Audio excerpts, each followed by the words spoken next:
Teams in Smash 4 can be very interesting. There is some broken stuff and there is some really cool stuff. But in this video, we are going to talk about team synergy. I'm C5 from the Beefy Smash Dudes, and what exactly is team synergy and how important is it? Team synergy basically describes how good a team works together, executing combos together, saving each other from dangerous situations, knowing what's going on in your ally's head, and all of that is called team synergy. There are two different kinds of synergy: character synergy and player synergy. I will mostly focus on player synergy, which means how well the persons playing the game work together and not how well the characters they pick work together. But speaking about characters, this leads me to my first point: character knowledge. In order to work well as a team, you have to know your teammates' character, their moves, knockback, hitboxes, hurtboxes, and all of their options.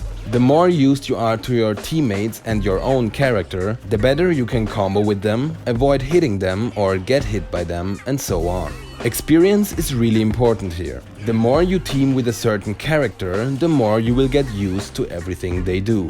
After that, of course, knowing your teammate themselves is the next step. How do they move? When will they attack? Which throw will they use? If you know that beforehand, you don't have to react to it. You can already go for the best follow-up or cover a different option. You won't accidentally run into their attacks and can generally avoid confusing situations. Both of your movements become more fluent and the team can start working together. In teams, it is super important to be aware of your surroundings. Watch the whole stage, not just your corner of it. When your teammate gets a grab, you have to be at least aware of it, even if you can't always react to it. If they need help or are off stage, you have to see it and eventually help them out. Helping your teammate is generally very situational. Some characters have more trouble recovering than others, and sometimes you might even be in the way of your ally while just trying to help. Fortunately, while playing doubles, you can usually sit next to each other, so make use of that. If you need help, shout. If there's a combo opportunity, like when you get a grab, tell your teammate when you throw the opponent in case they didn't see it.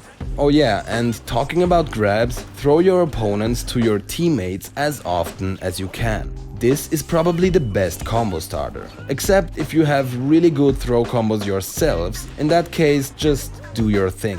Stage awareness is not just important to work with your teammate, but also to avoid getting sandwiched. Remember that you don't just fight one opponent, but two.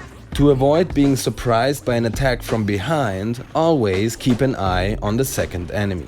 Speaking of 2 versus 1s, you and your teammate should try to get them yourselves as often as possible. Instead of chasing after the opponent you were fighting, who might be off stage or camp the ledge, use the time to put more pressure on the second opponent or even combo them together with your teammate. Most recoveries in Smash 4 are really safe, so trying to get a gimp might just be wasted time that you could instead use to double team the other one. Of course, it depends on the situation and how confident your teammate is in his own 1 versus 1. Keeping one enemy off stage or at least on the ledge can also be very helpful to the whole team.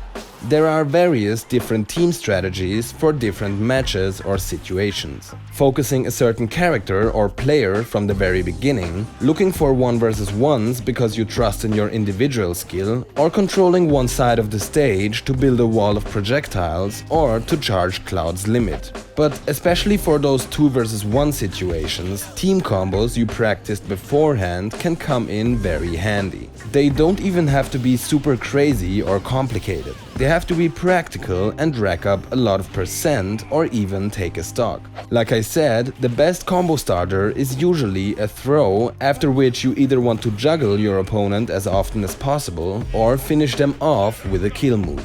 Here, practical character combinations can help you out a lot. And there we have it, character synergy.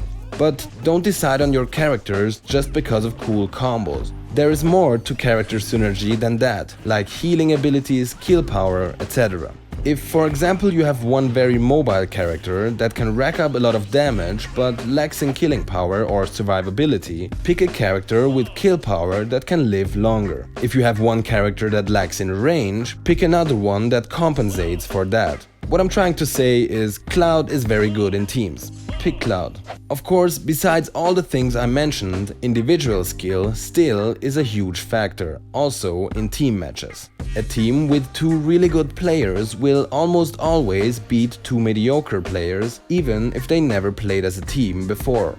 But if the skill difference is not that big, good team synergy can make the deciding difference. The thing with really skilled players is that they already know most of the good characters pretty well. They know their options and possible follow-ups. They always have good awareness of the whole stage and can adapt to their teammate really fast. Stuff like that just comes with experience, which skilled players usually have plenty of. So in these cases, just putting together two of the best players can lead to having an incredibly strong team.